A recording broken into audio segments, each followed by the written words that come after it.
24,000 कोटींचं कर्ज घेण्यात आलं. गेल्या 3 महिन्यातच जे राज्य 24,000 कोटीचं कर्ज घेत आहे राज्य चालवायला, त्या राज्याची अवस्था ही मी म्हणेन नेपाळसारखीच झालेली आहे. बेरोजगारी आहे, विकासाची कामं ठप्प आहेत. फक्त मुख्यमंत्र्यांच्या जवळच्या लोकांकडून एसआरईची कामं सुरू आहेत, त्यांना ती कामं मिळत आहेत. FSI विकला जातो आहे, त्यातून पैसे मिळत आहेत. कबूतरांना दाणे टाकण्याचं काम सुरू आहे नागरी वस्त्यांमध्ये. ह्या पलीकडे महाराष्ट्रात कोणतेही काम चालू नाही. जात विरुद्ध जात अशी भांडणं लावून लोकांचं लक्ष विचलित केलं जात आहे. फक्त आरक्षणाच्या मुद्द्यावर प्रत्येक जात रस्त्यावर आणली जाते. शिक्षणापासून रोजगारापर्यंत या महाराष्ट्रानं या सरकारच्या काळात काय प्रगती केली याविषयी मुख्यमंत्र्यांनी एकदा जाहीरपणे पत्रकारांशी संवाद साधला पाहिजे.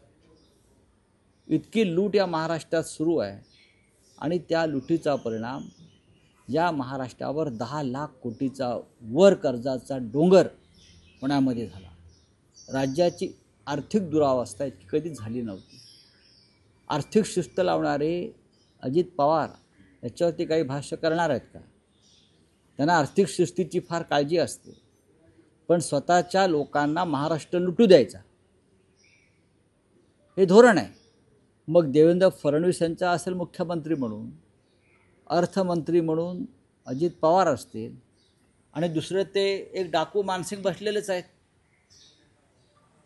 अमित शहाच्या कृपेने. ती तर डाकू मानसिंगचीच टोळी आहे. चंबळ खोऱ्यातूनच बहुतेक आले आहेत ते इथे महाराष्ट्र लुटायला. काय होणार या महाराष्ट्राचं?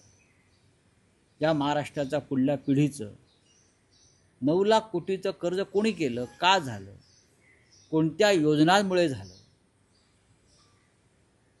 चारी बाजूने महाराष्ट्र ओरबडला जातो.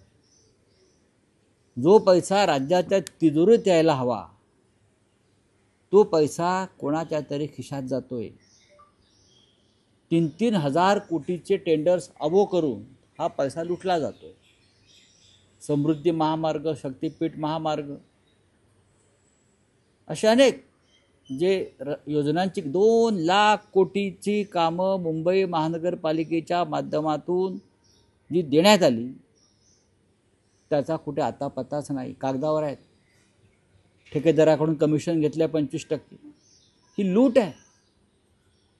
SRAमध्ये जाऊन बघा. मुंबईच्या SRAमध्ये महेंद्र कल्याणकर नावाचे जे अधिकारी बसले त्यांच्याविषयी रोज एवढी माहिती येते. काय करतात राज्याचे मुख्यमंत्री?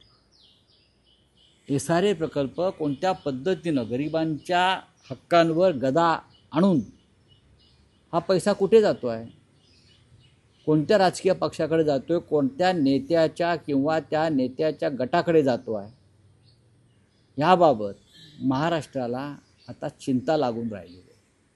आम्ही नेपाळचा संदर्भ दिला की यांना मिरच्या झोंबतात. मग ते आम्हाला माओवादी ठरवतात, नक्षलवादी ठरवतात. पण नेपाळ असाच लुटला राज्यकर्त्यांनी. नेपाळ अशा प्रकारेच लुटला आणि त्यातून जो उद्रेक झाला तो अत्यंत धक्कादायक होता. त्याचं समर्थन मी करत नाही आहे, पण लोकांच्या संयमाचा बांध इथे तुटतो आहे. 10 लाख कोटीचं कर्ज या राज्यावर, आणि या राज्याला तुम्ही प्रगतीपथावरचं राज्य म्हणता. अनेक योजना फक्त राजकीय फायद्यासाठी आणल्या. अनेक योजना. शेतकऱ्यांची कर्जमाफी आम्ही करा म्हणतो, ती करत नाही आहेत तुम्ही. करा ना मग. मग अधिक कर्ज घ्या आणि शेतकऱ्यांची कर्जमाफी करा. 10 लाख कोटी कर्ज आहे तर 11 लाख कोटी करा, पण शेतकऱ्यांना तरी तुम्ही आत्महत्या थांबवा. या राज्यामध्ये शेतकऱ्यांच्या आत्महत्या किती झाल्या आहेत? एकट्या नाशिक जिल्ह्यामध्ये 2,000च्या वर आत्महत्या होत आहेत. मग हे कर्ज जे आहे 10 लाख कोटीचं कोणाच्या खिशात गेलं? शेतकऱ्यांच्या कांद्याला भाव तुम्ही देत नाही, शेतकऱ्याला हमी भाव देत नाही, शेतकऱ्यांना नुकसान भरपाई देत नाही. मग हे कर्ज झालं का? मग कोणासाठी तुम्ही कर्ज केलं? फक्त लाडक्या बहीण योजनेसाठी कर्ज झालं असेल ते तुमच्या खिशातून द्या मग, कारण याच्यामध्ये सुद्धा भ्रष्टाचार झाले. लाखो असे खातेदार आहेत जे बेकायदेशीर आणि बोगस आहेत, जे भारतीय जनता पक्षाचे कार्यकर्ते आहेत. आज सगळ्यात जास्त भ्रष्टाचार मंगलप्रभात लोढा यांच्या कौशल्य विकास खात्यात होतो. हे माहिती आहे का तुम्हाला? बोगस नावं आहेत हजारो आणि लाखो. त्यांना या कौशल्य विकास योजनेतून महिन्याच्या महिन्याला पैसे दिले जात आहेत. ते सगळे भाजपचे कार्यकर्ते आहेत. ती लिस्ट मी आजच पाठवली आहे लोढांकडे. हे कोण आहेत? आणि सगळ्यात जास्त ओरबाडणं नागपूर आणि विदर्भात सुरू आहे या विभागातून. आणि हे सगळे भारतीय जनता पक्षाचे पदाधिकारी आहेत ज्यांना या कौशल्य विकास योजनांचा भ्रष्ट मार्गाने लाभ दिला जातो. जसे पूर्वी बोगस स्वातंत्र्य सैनिकांना पेन्शन द्यायचे, म्हणजे स्वातंत्र्य मिळून 80 वर्ष झाली तरी पेन्शनचा लाभ चालूच आहे. त्या पद्धतीनं लाडकी बहीण योजना आणि कौशल्य विकास योजना या आणि तिसरी SRE योजना ह्याच्यामध्ये प्रचंड घोटाळे आणि भ्रष्टाचार सुरू आहे. त्याच्यामुळे महाराष्ट्रावर 10 लाख कोटीचं कर्ज झालं याचं कोणाला आश्चर्य वाटणार नाही. याला जबाबदार स्वतः मुख्यमंत्री देवेंद्र फडणवीस, अर्थमंत्री अजित पवार आणि अर्थात मानसिंग.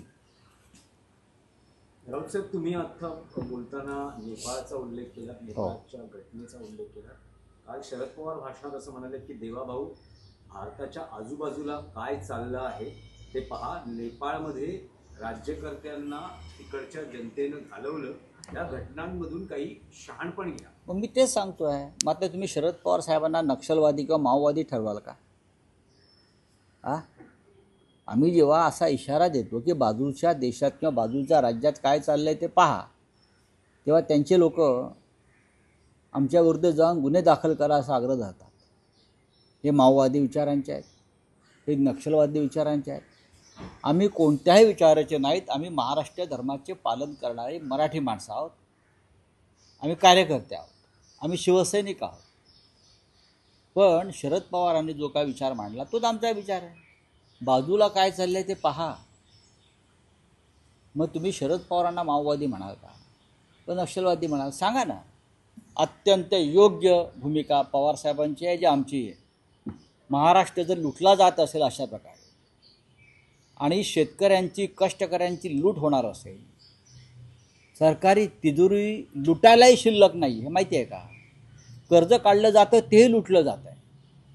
हे राज्य प्रगतीपथावर, हे राज्य प्रोग्रेसिव्ह, या राज्यामध्ये गुंतवणूक येते म्हणजे काय येते? कुठे आहे गुंतवणूक?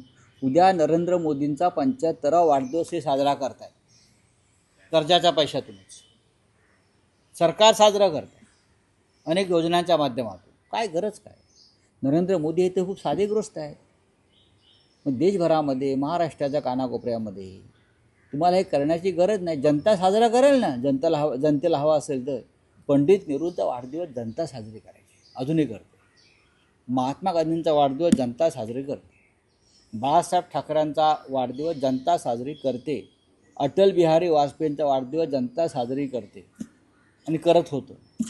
मग नरेंद्र मोदींचा हाच वाढदिवस सरकारने का साजरा करावा? सरकारी पैशानं. मोदींनी थांबवलं पाहिजे ही जनतेचा. महाराष्ट्र कर्जबाजारी असतानाही करू नये. कर्जबाजारी असताना मोदींच्या वाढदिवसाचा केक कापणं हा आर्थिक अपराध आहे, आर्थिक गुन्हा आहे. जर मोदींच्या वाढदिवसाचा उल्लेख केला तर मोदी 75चे होता आहे. काही दिवसांमध्ये, गेल्या काही दिवसांमध्ये संघाने 75 निवृत्ती अशी इशाऱ्यांमध्ये काही आपली भूमिका मांडली. तुम्हाला काय वाटतं 75 पूर्ण होताना मोदी काय घोषणा करू शकतात? मोदी देश वाट पाहिजे. बघा, मोदींच्या अस्तित्वाची दखल देश घेत नाही आहे सध्या. सुरुवातीला मोदी काहीतरी करतील किंवा मोदींच्या रूपानं आशेची किरणं दिसतील असं लोकांना वाटलं. लोकांनी मतदान केलं.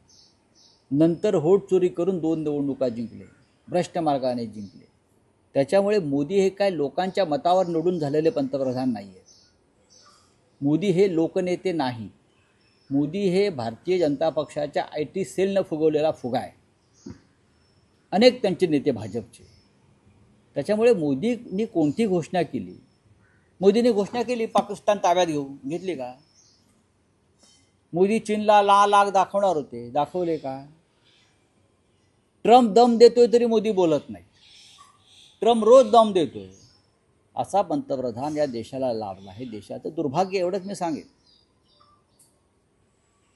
26 महिलांचं सिंदूर पुसलं गेलं आणि नरेंद्र मोदी पाकिस्तान बरोबर क्रिकेट खेळायला लावतात आमच्या क्रिकेटपटूंना. अशा पंतप्रधानाविषयी आम्हाला आस्था का असावी आणि कोणालाही असू नये. भारतीय जनता पक्षाचा हा एक व्यापारी डाव आणि व्यापारी खेळ आहे आणि त्या खेळातले CEO हे नरेंद्र मोदी आहे. आजही मुखपत्र सामनामध्ये भारत-पाक सामन्यावर सविस्तर परखड भूमिका मांडण्यात आलेली आहे. या सामन्याचे अजूनही आंतरराष्ट्रीय क्रिकेट परिषदेत पडसाद उमटताना पाहायला मिळतात. काही माजी क्रिकेटपटूंनी म्हटले की BCCIनं खेळाडूंवर हा सामना खेळण्यासाठी दबाव आणला. तर दुसऱ्या बाजूला पाकिस्तान क्रिकेट बोर्डाचे अध्यक्ष जे एशिया क्रिकेट काउन्सिलचे अध्यक्षही आहेत, भारतीय संघानं पाकच्या खेळाडूंबरोबर हस्तांदोलन करण्यास टाळलं याचा त्यांनी निषेध केलेला आहे आणि सामनाधिकाऱ्यांना निलंबित करा अशी मागणी त्यांनी केली. एक लक्षात घ्या, पाकिस्तानच्या कप्तानाशी आमच्या लोकांनी हस्तांदोलन केलं नाही म्हणून काय पापक्षालन होत नाही ना. तुम्ही त्या मैदानावर खेळलात, तुम्ही पाकिस्तानचे ते इतर पदाधिकाऱ्यांशी हात मिळवणी करताना आम्ही तिथे पाहिलं. ही ढोंग कसली करते मोदींसारखी? ही ढोंग मोदींना शोभतात. तो पण भारतीय क्रिकेटपटूंनी तो कोण, तो सूर्यकुमार यादव की का कोणी कॅप्टन आहे. तुम्ही म्हणताना खेळ आहे, खेळासारखं तुम्ही काय खेळला नाही? तुमच्यावर कोणता दबाव होता? एकतर तुम्हाला खेळायचं नव्हतं, ती मैदानातून बाहेर पडायला पाहिजे. फार ते तुमचे त्या सामन्याचे पैसे गेले असते. भारतीय संघाच्या नोकरदार, मी त्याला नोकरदार संघ म्हणतो, जय शहांचा नोकरदार जो संघ आहे त्यांच्यामध्ये राष्ट्रभक्तीची थोडी जरी ठिणगी असती तर ते मैदानात गेले नसते. हात नाही मिळवला, मी पाहिलं नाही, बरं का, ही फुटकळ अशी उदाहरणं देऊ नका, कारणं देऊ नका. तुम्ही शेण खाल्लेलं आहे आणि तुमच्या तोंडाला शेणाचा वास येतो.